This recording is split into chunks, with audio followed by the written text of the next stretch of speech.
Series on the 7 deadly sins, and I thought I'd just bring along some props this morning just to help us out here to visualize the sin that we are talking about today.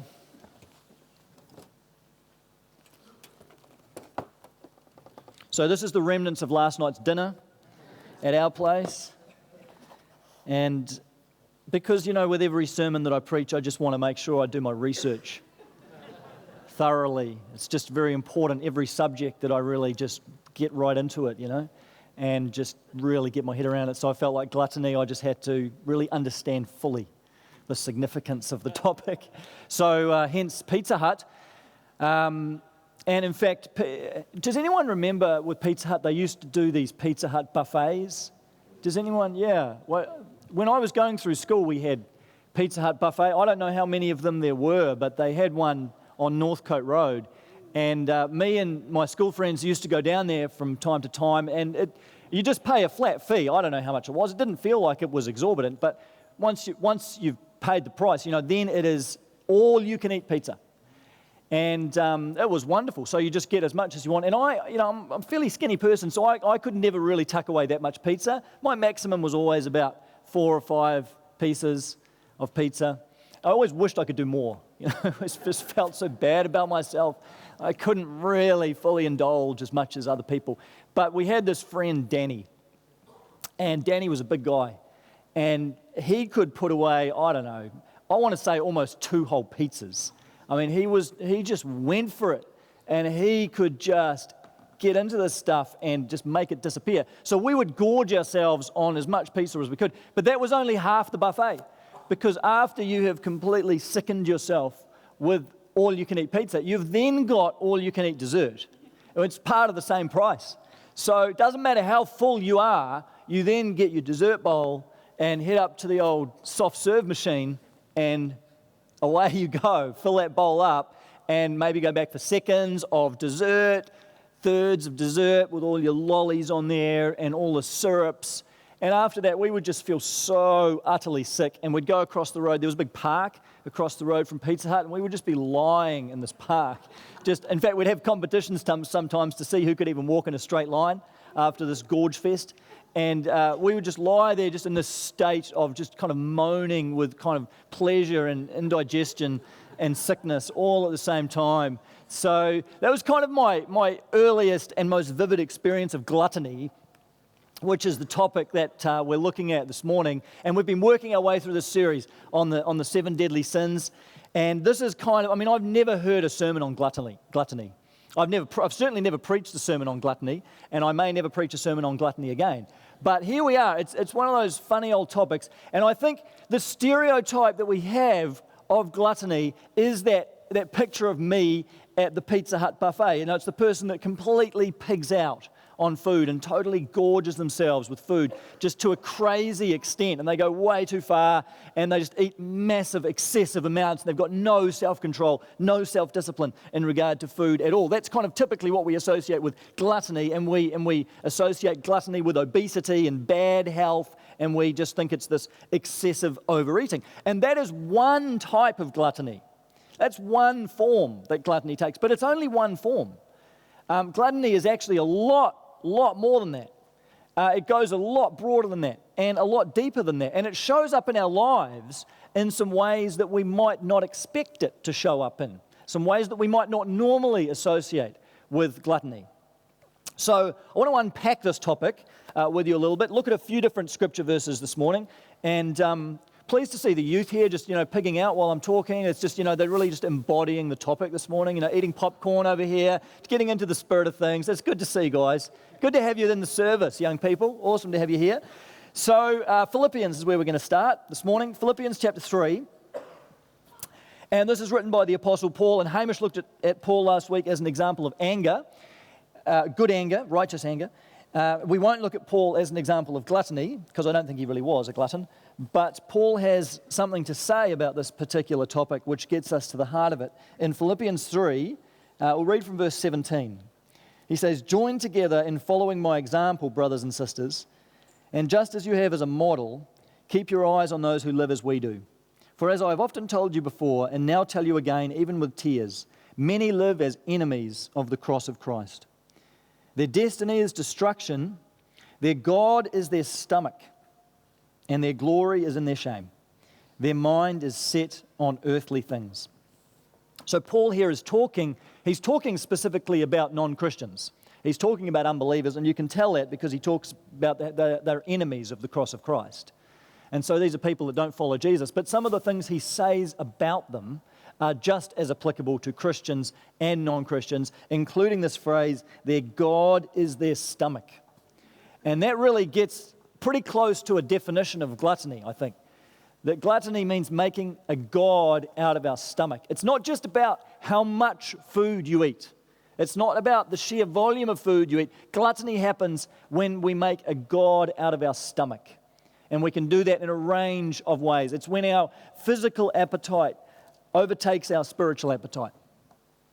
It's when our physical desire for food and drink gets ahead of our spiritual appetite and hunger for God. It's when our physical desire for food is greater than our spiritual desire for God. It's when food becomes more central in our life than God. And when that happens, Paul says, at that point you've made a god out of your stomach. You've made a god out of your own physical desires. Your cravings for food have gotten ahead of your craving for God. Food's become more important in your life than God. It's become more central in your life. Eating and drinking has become more important, more of a priority to you than your relationship with God. When that happens, that's gluttony. When that happens, you've made a god out of your stomach. You've made a god out of food. You've made an idol out of food. Effectively, it's something that you're worshiping now. It's something you're orientating your life around. It's become more of a defining reality in your life than God himself has. You've made a god out of your stomach. And effectively, that's what gluttony is, making our stomach into a god. And that doesn't mean that food is a bad thing in and of itself. It's really important that we get this clear up front. Food and drink are good things. So it's not that eating and drinking themselves are somehow bad or that we shouldn't take pleasure in them. God has given us a world full of good food. I mean, you think about the garden back at the beginning that God placed Adam and Eve, and it was full of food, full of trees and plants with all this food, all this fruit that they could eat. God has provided food for us, a lot of wonderful food. Right at the top of the hierarchy is Wendy's. That's number one, okay? That is where Jesus would eat if he was here today. I'm sure you would find him at Wendy's, hanging out with all kinds of people, but I'm sure he'd be at Wendy's. And so God has given us a world full of food, and food is for our health, and food is for our pleasure. It's good to take pleasure in food. It's right that we do that. God has given us such a diversity of food. He's given us such a range of different food. He didn't need to create as many different types and varieties of food as he has. Why did God need to create so many different types of spices, for example? I mean, did God need to create turmeric? Did he need to create cinnamon? Not really, but he did. For our pleasure, for our enjoyment. Did he really need to create all these varieties of grapes so that we could have all these varieties of wine? Not really, but he did. And this is for our enjoyment, and this is for our pleasure, and it's a good thing. Food's a good thing. It's a good gift. But like all good things and like all good desires, these desires become warped and they become twisted. And hopefully now you're seeing this as a bit of a pattern through the series, that so many of these sins, what happens is they start from good desires. They originate from good desires, genuine needs. That's just the Lord speaking to us, reaffirming the message. They start from good desires and good needs, and those are God-given needs, just like our desire, our God-given need for food.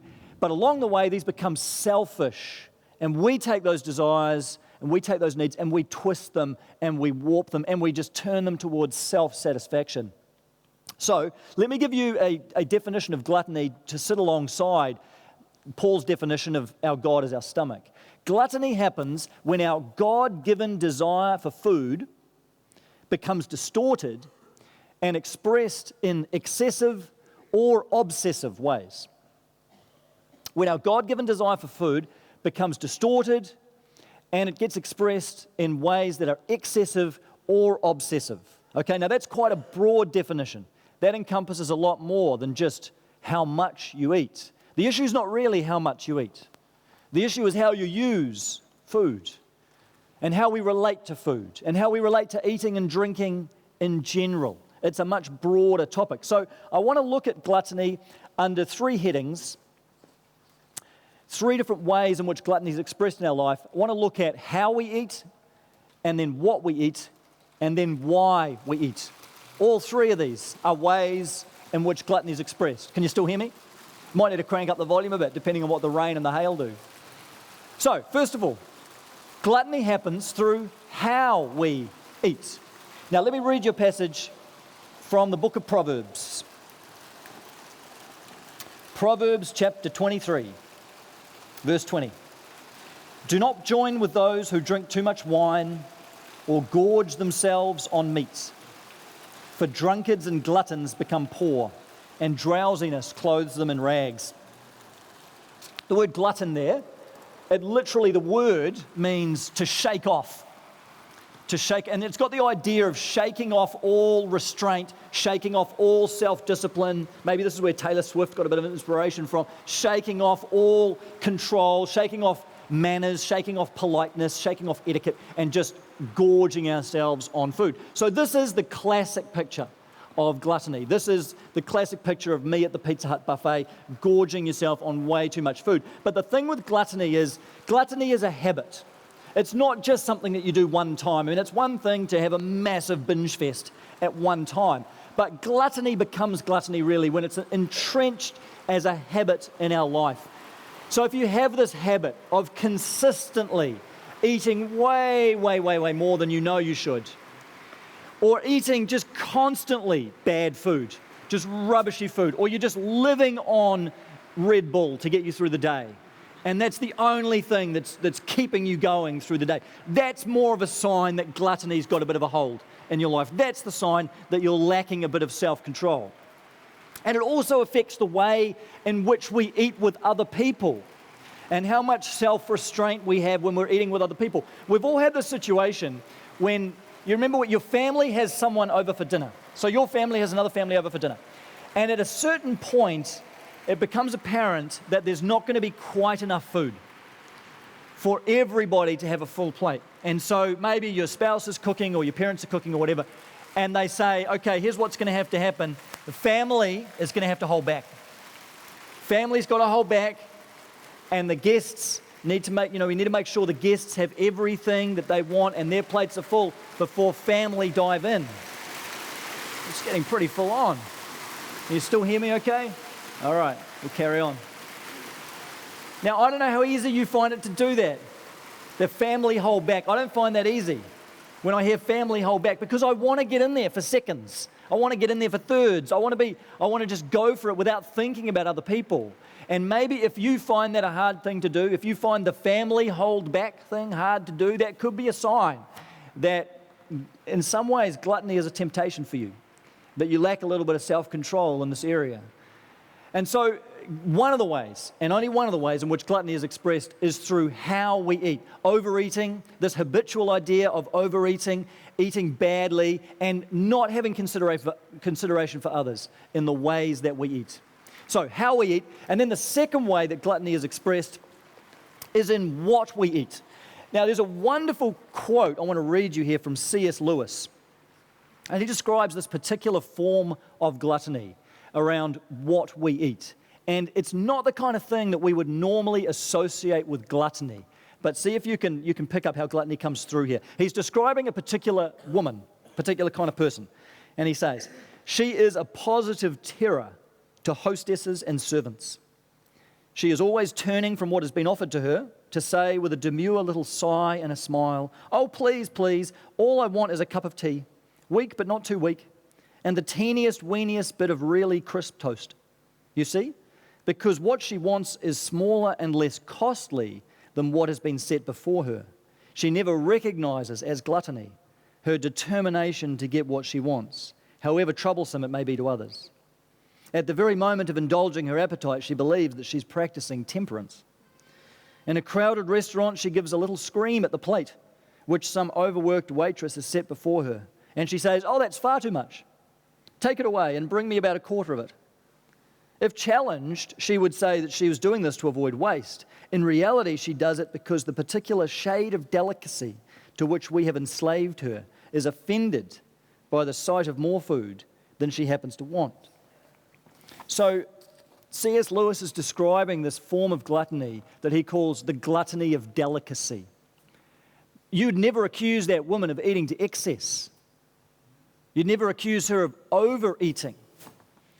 But remember, the definition of gluttony is not just around excessive eating, but also obsessive eating. And this woman is becoming obsessive about what she eats. She may not be excessive in terms of volume, but she's being excessively picky, unnecessarily fussy, excessively precious in regard to what she eats. And all the while she thinks that she's being self-controlled and she's practicing moderation. And C.S. Lewis is saying this is just another form of gluttony. This is just gluttony in a different disguise. And I think today, C.S. Lewis is writing back in the middle of the 20th century. I would say today, this particular form of gluttony is the most prevalent form in our culture. Because in the last few decades, we've become a culture that is obsessed with food. Every culture, food is important. But I think in Western cultures, we have become food obsessed. And we have celebrity chefs now. It would have been funny back in C.S. Lewis' day if you'd told him there were going to be chefs who have the same kind of cult celebrity status as movie stars, politicians, and so on. Generations ago, that would have been weird, but not today. We've got Gordon Ramsay, we've got Jamie Oliver. These guys have this cult celebrity status, which is right up there. Millions of people following their every move. Celebrity chefs have come in on the back of a lot of reality TV and cooking shows like Hell's Kitchen and MasterChef and Junior MasterChef, all of these programs. And that's led in some ways to a resurgence of interest in food and probably a resurgence of interest in cooking. But it's also led, I think, for a lot of people to have more and more refined tastes in food to the point that it can become a little bit obsessive. There are so many different diets out there today that you can choose from. I've got a list of just a few. You've got paleo, vegan, whole foods, raw foods, organic, Atkins, eco-Atkins, macrobiotic, the volumetric diet, the mind diet, the flexitarian diet. I'd never heard of that one. All these different diets that you can engage in, and they're not necessarily bad things. But in the midst of all of this is happening in our culture, we've seen the rise of this creature called the foodie. Some of you might be foodies here, and there's nothing wrong with being a foodie in and of itself. If food's just a hobby, that's fine. If you have an interest in food, that's a good thing. And the foodie, they follow the food blogs, and they go to the restaurant openings, maybe take a course in food science, and if you've got a bit of money, maybe do a bit of culinary tourism, and you just have this interest in food, a lot of opinions about food, some very refined tastes in food. And alongside the foodie, you have this other very similar creature called the coffee snob who has arisen in society. And we've got a few of those in the church, don't we? A few coffee snobs with some very particular preferences when it comes to how you have your warm beverage. I read just a few of the more interesting orders that have been placed at Starbucks. See if you recognize any of these drinks. A venti iced skinny hazelnut macchiato, sugar-free syrup, extra shot, light ice, no whip. Can you actually picture what that would be like? Or an iced half-calf ristretto, venti 4-pump, sugar-free, cinnamon, dolce, soy, skinny latte? Or a caramel macchiato, venti skim, extra shot, extra hot, extra whip, sugar-free. I'm not sure how you can have all those things and still be sugar-free. Anyway, so, there's nothing wrong with enjoying good food. And there's nothing wrong with having particular tastes in food and particular preferences in regard to coffee. The problem comes when these things become obsessive. And it can easily happen. This is what I'm saying, is these things can drift into an obsessive realm. And it may just start by having a really healthy concern for what you eat and what you put into your body. And so you're concerned, you want to eat healthy foods, you want to eat whole foods, organic foods, whatever it may be. But as time goes on, this can cross a line and become something that is obsessive. And your food rules rule your life. And they rule your family. And they've kind of become compulsive. They've become unhealthy. You can be just as gluttonous in regards to health food as you can to junk food if you're obsessive about what you eat. Your tastes in food can become so refined. You can become so picky that you're the kind of person who just sits there when you're at a meal and you just pick your food and you don't really eat much and you're always complaining about your food. And you're that person at the restaurant that always sends your food back, always complains to the waiter or the waitress about your food. If you're that person, that really can be a form of gluttony, just as much as the person that gorges themselves on really bad food. We need to examine our lives and see, is there ways in which maybe our tastes in food have become a little bit obsessive? That we just see foods as 100% good or 100% bad, and we've got such refined, narrow tastes, we've become too precious.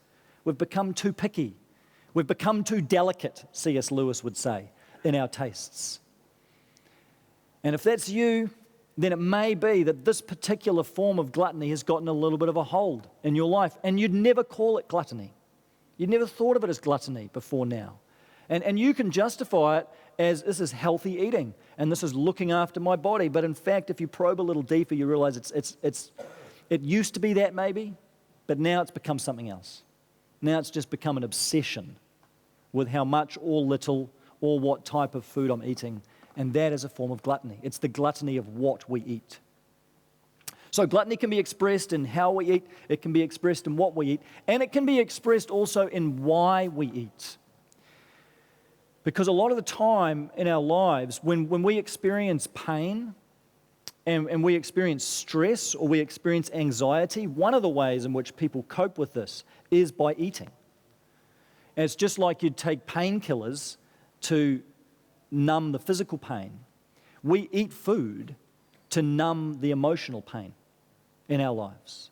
It's one of the things people do as a coping mechanism when they're under pressure or they have depression or anxiety, whatever it may be. One of the responses to that is to try and deaden the feelings of pain by eating. And it might suppress the pain for a little while, but you know what happens? The pain's just going to come back. The problems are still there.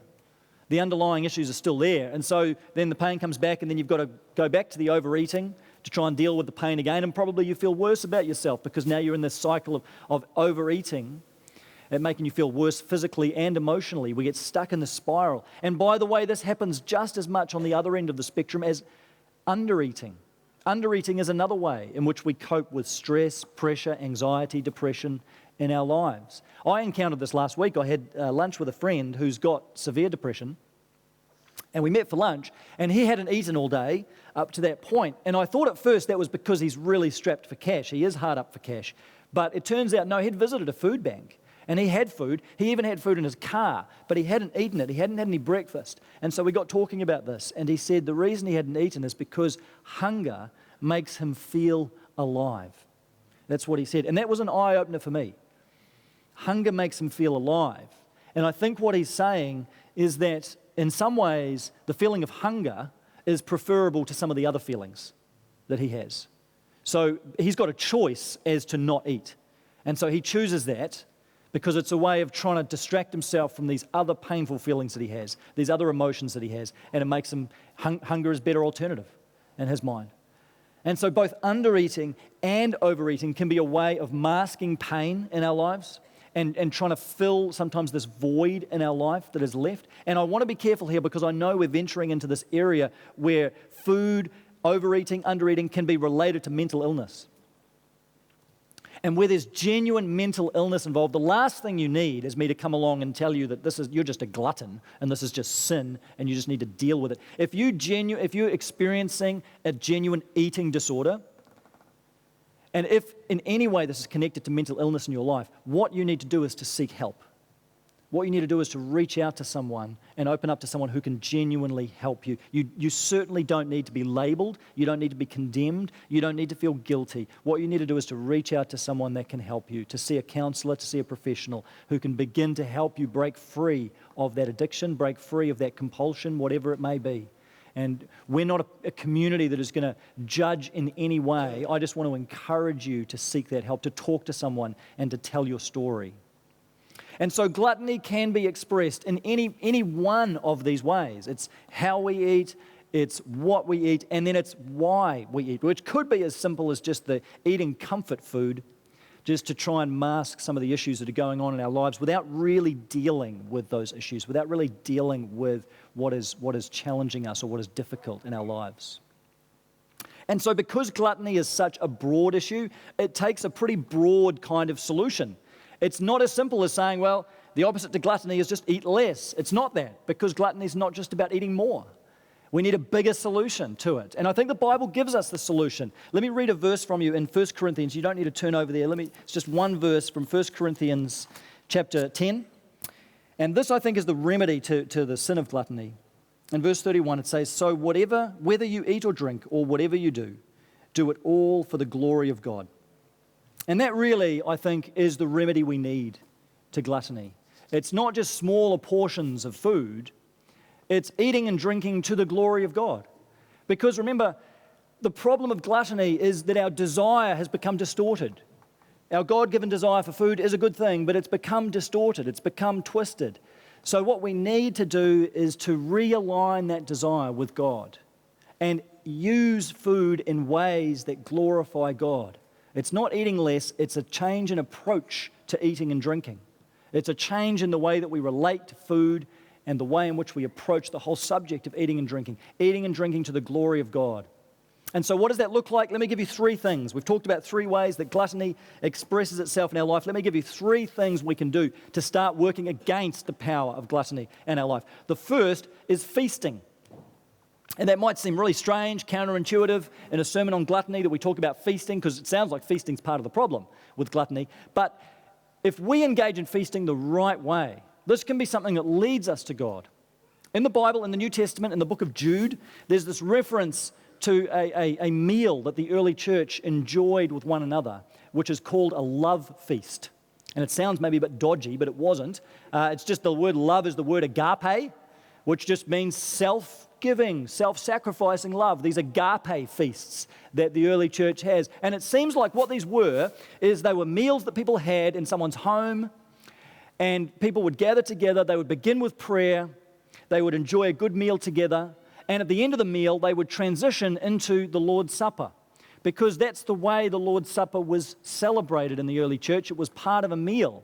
You know, we've disconnected it today from a meal. We have it as a separate kind of ceremony in a church service, and that's okay. But in the first century, it was part of a meal. That's how Jesus instituted it. That's how Christians enjoyed it. So I would suggest one way in which you can combat gluttony in your life is practice an agape feast, maybe in your life group, maybe as a family. Have a meal together, maybe a potluck meal. Everyone brings some nice food and you sit down, say grace at the beginning of the meal, and not just a token little grace, but actually think about it. Actually think about what you want to say and what you're genuinely grateful for. Then enjoy this meal together. Maybe talk about the different types of foods and how they remind you of God's goodness and His generosity and His abundance in your lives.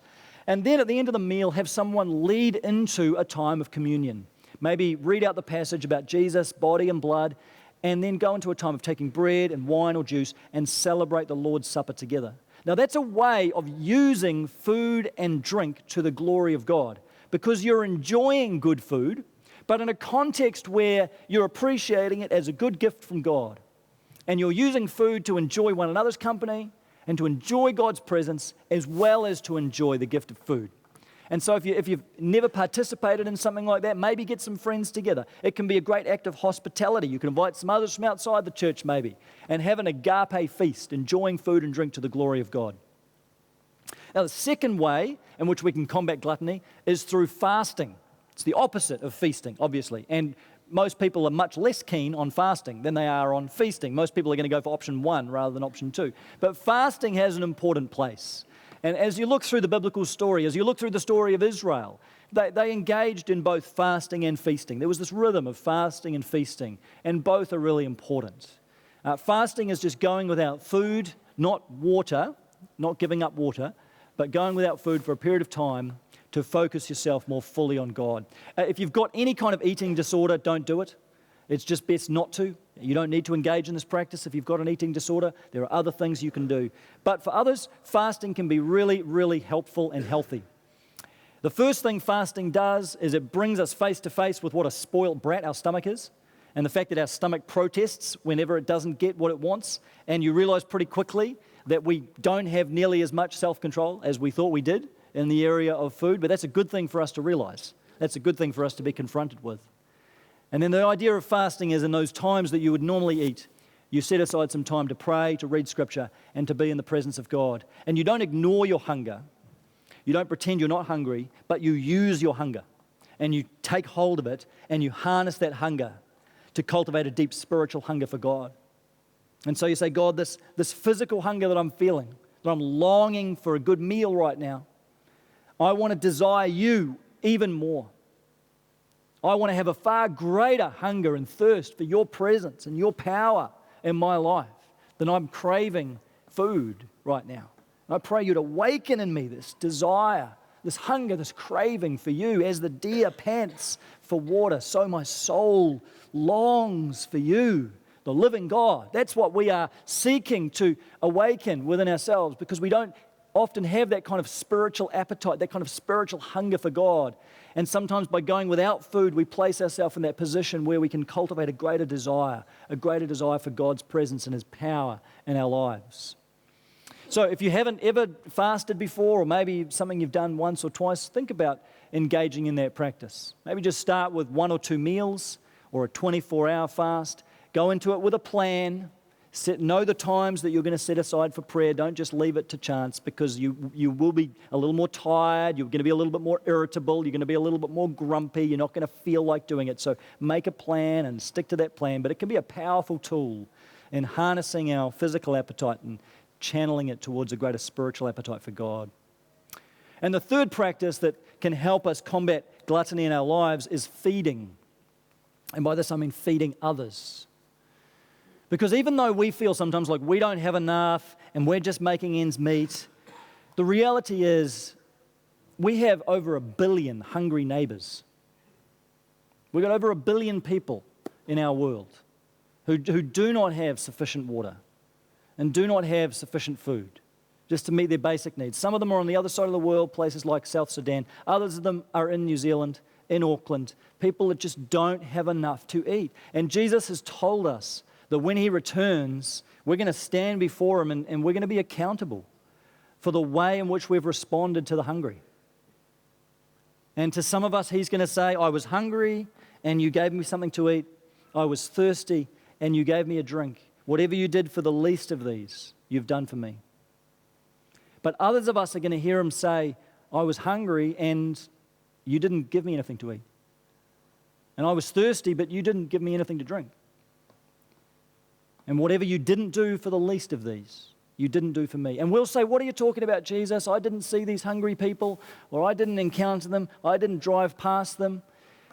And those excuses are just not going to count, because we are called to move towards those who are hungry, to seek them out and find them and feed them and serve them in Jesus' name. It's one of the things Jesus will hold us accountable to when He returns, because it's so close to His heart. And as we eat our creme brulee or sip our flat white, we've got to remember we have so much more than so many people in this world. And we're called to be proactive in serving and loving and feeding and quenching the thirst of those that struggle and have far less than we do. There's a group of people in our church that go out every Friday night to Queen Street, and they're literally doing this. They're feeding the hungry. They're giving water to those who thirst. They're seeking to do this simple act of loving kindness in Jesus' name. And I know the needs around homelessness and the complexities around homelessness are massive, but they are doing something. And they're seeking to be faithful. They're seeking to simply do what Jesus told us to do. And you can engage in that ministry anytime. You can jump on the Facebook page, Jesus on the Streets, and see what they're doing and see the photos and hear the stories. Maybe go out with them one Friday night. Maybe pray for them. Maybe get involved administratively behind the scenes. There are ways of connecting to this. We just tend to live, I think, in such a middle-class bubble, we don't see it. We're so conveniently insulated from this in our everyday lives.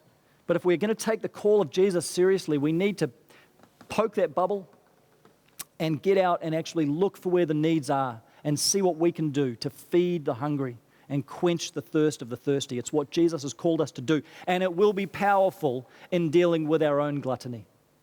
It's going to be that much harder for us to keep on going on these habits of just, whether it's overeating or obsessing over food, when we really become mindful of those who have so much less than we do and don't even know where the next meal is coming from. It'll bring us face to face with where the real needs are, and it'll do something in our own heart. It helps us deal with this vice, helps us deal with the sin of gluttony in our own lives.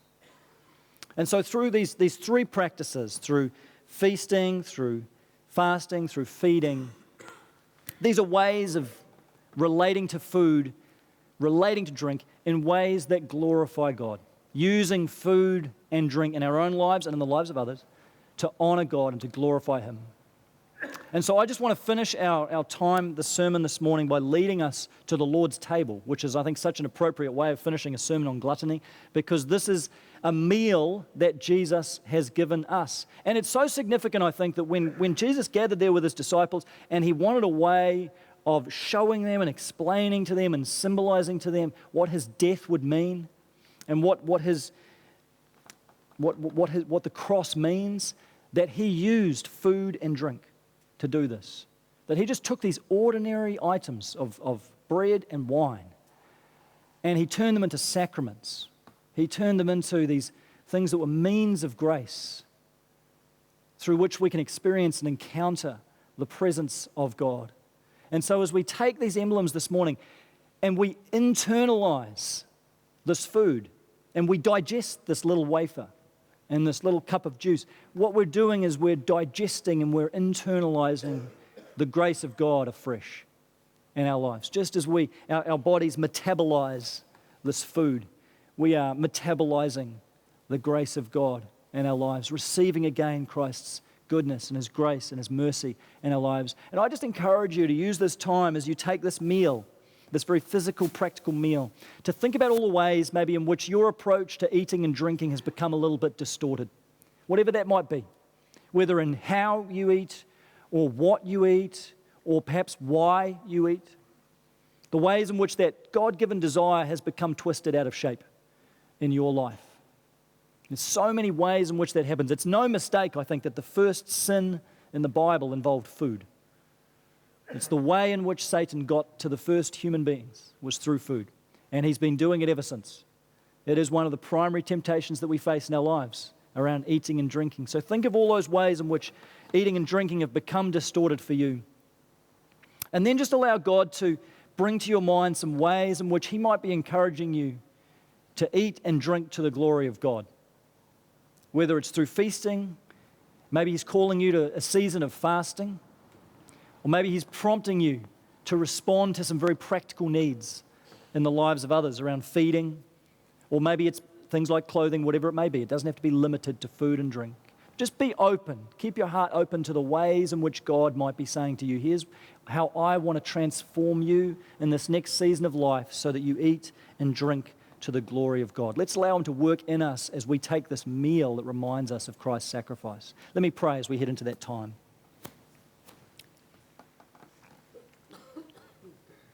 Jesus, we're mindful this morning that just as you sat there before your disciples on the night before you died, you're here with us today. And Jesus, you are standing before us today and saying, take and eat. This is my body, broken for you. And you're standing before us today and saying, take and drink. This is my blood poured out for you, spilled for you. And Jesus, we want to, as we take these elements this morning, we want to receive them as if we are receiving them directly from you.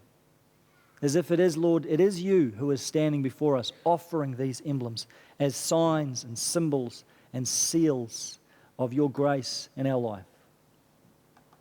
And Jesus, we want to pray that in this time, you just work in our hearts, Lord. Just remind us what a good gift all the food and drink that you've given us in our lives really is. But God, if there are ways in which this area of our life has become distorted, and especially, God, if there are ways in which eating and drinking is just masking some much deeper pain in our lives, I want to pray, God, in this time that you would give us the courage to act and to reach out to you, Lord, perhaps to reach out to others and to begin to take some steps towards freedom and towards wholeness again. Lord, where there's been brokenness in our life, we want to pray that you would mend us and make us whole, that we may truly eat and drink to your glory. And we thank you, God, that as we take this meal today, it really is just an appetizer of that great heavenly banquet that will take place when you return, that great messianic banquet when we'll enjoy the wonderful wedding supper of the Lamb. And there will be food and drink in abundance. Not gluttony, but just abundance for all. And we look forward to that day, Father, when we will eat and drink with you in your kingdom. And until that day, Father, may we serve you faithfully in this life and in this area of our lives. We pray this for Christ's sake and for his glory. Amen.